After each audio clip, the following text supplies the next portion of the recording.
Hey there, chocolate lovers! Ready to whip up a deliciously healthy mug brownie in just 1 minute? Let's get started.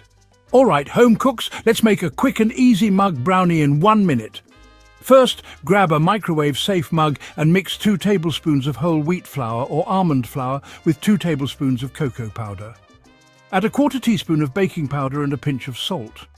Give it a good stir. Think of it as a mini arm workout. Next, pour in 2 tablespoons of maple syrup or honey, 2 tablespoons of unsweetened applesauce, and a 1/4 teaspoon of vanilla extract. Mix until smooth. Now for a cheeky twist, toss in a few dark chocolate chips or nuts.